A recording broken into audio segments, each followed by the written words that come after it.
Guys, आपने सोना, चांदी, लोहा, तांबा इन सब धातुओं के बारे में सुना होगा, लेकिन अगर मैं आपसे सवाल पूछूं कि भविष्य की धातु यानी कि फ्यूचर मेटल किसे कहा जाता है, तो आप लोग क्या कहेंगे? जी हां गाइस, फ्यूचर मेटल। चलिए मैं आपको बताता हूं। फ्यूचर मेटल यानी कि भविष्य की धातु कहा जाता है टाइटेनियम को, और उसके पीछे का रीजन यह है कि टाइटेनियम स्टील के जितना स्ट्रॉन्ग है, लेकिन मजे की बात यह है कि स्टील से 45% तक हल्का है। इसके अलावा इस पे जंग भी नहीं लगती है, और सबसे बढ़िया बात यह है कि अर्थ पे नोवा सबसे ज्यादा पाए जाने वाला धातु है। इसका मतलब इसकी अवेलेबिलिटी भी बहुत ज्यादा है, और इन्हीं सब प्रॉपर्टीज की वजह से आज टाइटेनियम को एरोस्पेस इंडस्ट्री में, स्पोर्ट्स इंडस्ट्री में, बिल्डिंग इंडस्ट्री में, और उसके अलावा surgical implants and equipment industry में भी यूज किया जा रहा है। गाइस, आपको टाइटेनियम के बारे में ये इंफॉर्मेशन कैसी लगी चैट सेक्शन में जरूर लिखिएगा। गाइस, जब भी आप किसी बाजार में से, रेस्टोरेंट के आगे से निकलते हो, तो आपने जनरली ये देखा होगा कि रेस्टोरेंट का कोई ना कोई लड़का आपके पास आके डिस्काउंट कूपन देता है और आपको कहता है कि रेस्टोरेंट में जब भी आप खाना खाएं तो ये डिस्काउंट कूपन दिखा दीजिएगा, आपको 20% डिस्काउंट मिलेगा या 30% डिस्काउंट मिलेगा। आप कूपन ले लेते हो, लेकिन थोड़ी आगे जाने के बाद उसे फेंक देते हो। लेकिन टेली स्टोरी नाम का एक रेस्टोरेंट है, उसने अपना डिस्काउंट देने का एक गजब तरीका निकाला है। उसने 2000 के नोट के जैसे दिखने वाले पेपर पर अपना डिस्काउंट कूपन छाप दिया और उसे सड़क पर फेंक दिया। अब लोग क्या करते हैं, लोग 2000 के नोट जैसा पेपर देख के उसे उठा लेते हैं, और जैसे उसे खोलते हैं तो उसमें लिखा होता है, कांग्रेचुलेशंस, आपको 20% डिस्काउंट मिलेगा अगर आप होटल में जाके खाओगे तो गाइस, कहां हम लोग डिस्काउंट कूपन फेंक देते हैं, लेकिन यहां पर इन दिस केस मार्केटिंग इतनी जबरदस्त है कि लोग जमीन से उठा के डिस्काउंट कूपन को पढ़ रहे हैं। कोरोना की सिचुएशन में आपने बार बार ऑक्सीजन के सिलेंडर के बारे में जरूर सुना होगा, और अगर आपने ध्यान से देखा है तो ऑक्सीजन के सिलेंडर का कलर भी फिक्स होता है। उसकी बॉडी ब्लैक होती है और उसका शोल्डर व्हाइट होता है। ऐसी किसी हरे, नीले, पीले सिलेंडर में ऑक्सीजन नहीं भरी जाती।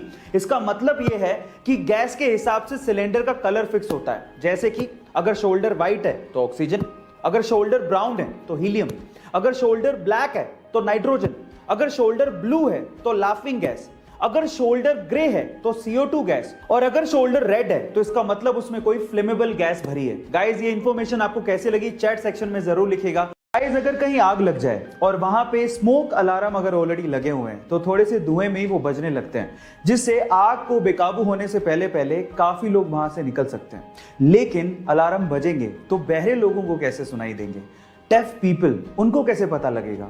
तो उसके लिए जापानीज लोगों ने एक टेक्नोलॉजी बनाई है। उन्होंने ऐसे स्मोक अलार्म बनाए हैं जिससे आग लगने के बाद उस स्मोक अलार्म में से वसाबी स्मेल वेपराइज होने लगती है। वसाबी एक तीखा मसाला टाइप स्मेल होती है जो कि नाक में चढ़ जाती है। अब जिससे बहरे लोगों को भी तुरंत पता लग जाएगा कि आग लगी है, यहां से भागो। इनफैक्ट गहरी नींद में सोया हुआ कोई इंसान होगा तो वो उसे भी जगा देगा। है ना ये इंटरेस्टिंग टेक्नोलॉजी? और इस टेक्नोलॉजी के लिए जापानीज को IG नोबेल प्राइज भी दिया गया था। यहाँ 15 साल की उम्र में बच्चों को ये तक नहीं पता होता कि उन्हें जिंदगी में करना क्या है, वहीं 15 साल की छोटी सी उम्र में भारतीय मूल की अमेरिकन गीतांजलि राव ने कुछ ऐसा कर दिखाया है जिसे सुनने के बाद आपको भी प्राउड फील होगा। गाइस, इस छोटी सी बच्ची ने पूरी ही दुनिया के 5000 स्मार्ट किड्स को पीछे छोड़ते हुए टाइम्स मैगजीन का first ever kid of the year खिताब अपने नाम कर लिया है। इतना ही नहीं, इस बच्ची ने टाइम्स मैगजीन के कवर पेज पे अपनी जगह बनाई है, और इस सुपर किड का इंटरव्यू खुद हॉलीवुड अभिनेत्री एंजेलिना जोली ने लिया है।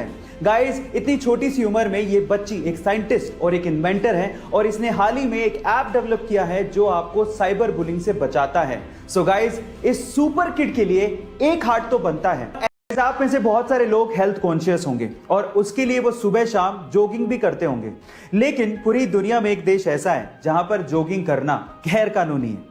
इसका मतलब यह है कि अगर आप जॉगिंग करते पकड़े गए तो आप लोगों को जेल में डाल दिया जाएगा। जी हां, और वो देश है पूर्वी अफ्रीका का बुरुंडी देश, जहां के राष्ट्रपति ने सन 2014 में जॉगिंग को गैर कानूनी करार दे दिया था, और उसके पीछे की वजह यह बताई थी कि जॉगिंग की आड़ में बहुत सारे लोग असामाजिक गतिविधियां करते हैं। आपका इसके बारे में क्या ख्याल है चैट सेक्शन में लिखना मत भूलिएगा।